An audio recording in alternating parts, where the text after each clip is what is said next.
Hola, ¿cómo estás? Espero que muy bien. ¿Quieres mejorar tu inglés de una manera fácil y efectiva? Escuchar historias es una de las mejores formas de entrenar tu oído y mejorar tu comprensión del inglés. Solo 10 minutos al día pueden hacer una gran diferencia en tu capacidad para entender conversaciones reales. Hoy, escucharás una historia narrada en inglés diseñada para ayudarte a mejorar tu listening de forma natural. Y al final, te daré un PDF con palabras clave para que puedas expandir tu vocabulario. Así que prepárate y empecemos.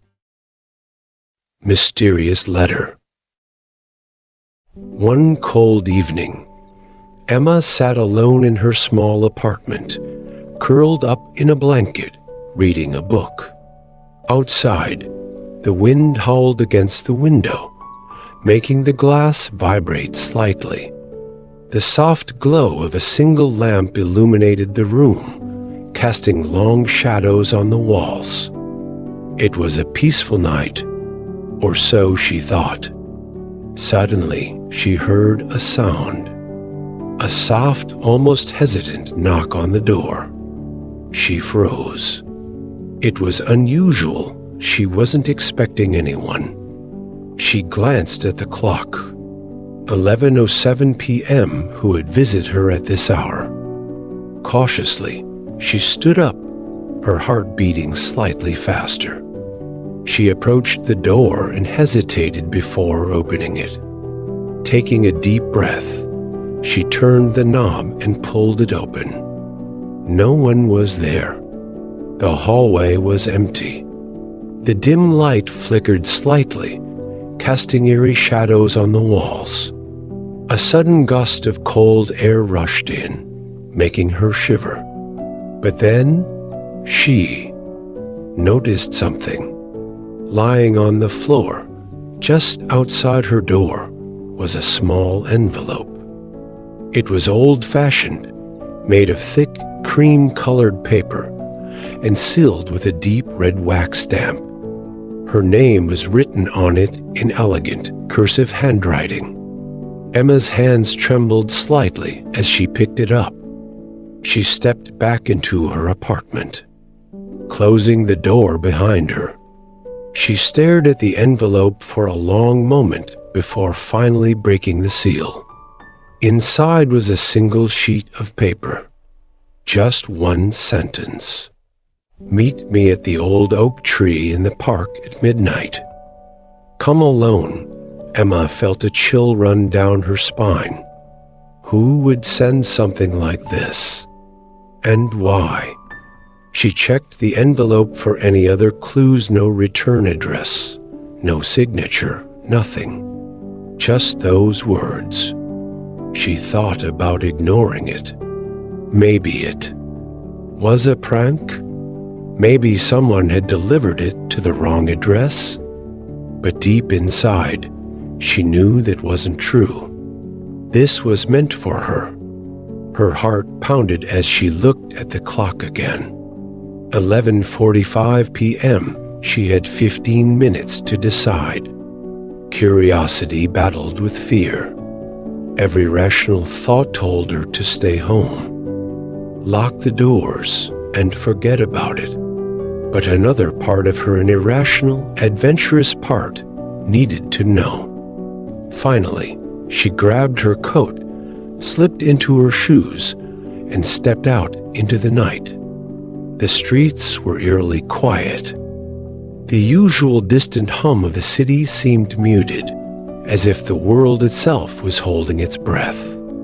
The streetlights flickered, casting long, distorted shadows on the pavement. The park was only 10 minutes away. As she walked, the air grew colder, and a strange sensation settled in her chest, like she was being watched. She arrived at the park entrance.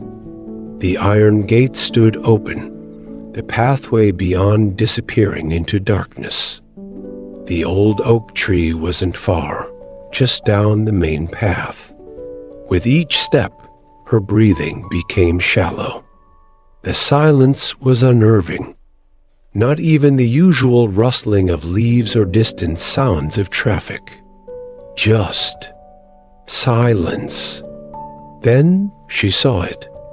A tall, shadowy figure stood beneath the massive oak tree, dressed in a long coat, wearing a hat that hid most of his face.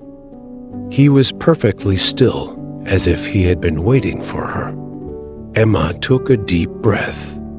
"Who are you?" she asked, her voice barely above a whisper. The man didn't answer immediately.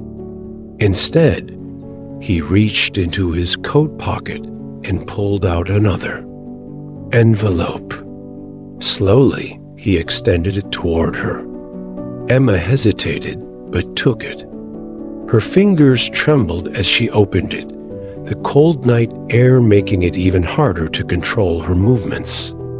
Inside, there was another short message. "You are in danger. Trust no one." Her breath caught in her throat. She looked up, ready to demand an explanation, but the man was gone. The space beneath the tree was empty, as if he had never been there. Emma's heart pounded in her chest. Was this a warning, a threat, or something else? As she turned to leave, something on the ground caught her eye. A small metallic object reflected the dim light of the street lamp. She bent down and picked it up. It was a silver key. Emma stared at it, turning it over in her fingers. A key to what? And why had the man given it to her? Questions flooded her mind, but there were no immediate answers. She glanced around once more, her instincts telling her she was still being watched. The feeling was impossible to shake.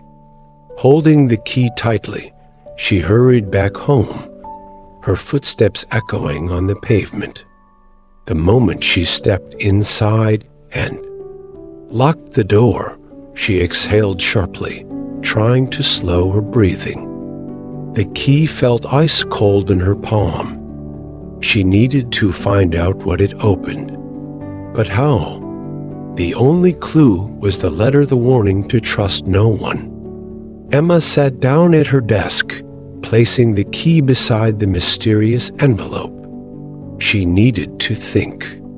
She traced her fingers over the wax seal, as if it held some hidden meaning. Then, suddenly, she noticed something.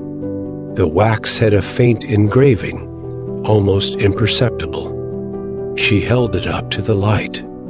It was a symbol, a small, intricate design that looked like an eye. Her stomach tightened. She had seen this symbol before, but where? Then it hit her.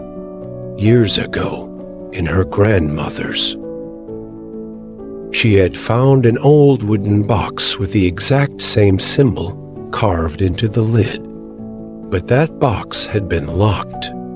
No one in her family ever knew where the key was. Could it be? Without hesitation, Emma pulled open a drawer, searching through old belongings.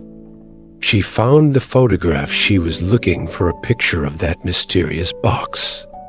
Her hands shook as she compared the symbol on the seal to the one in the photo.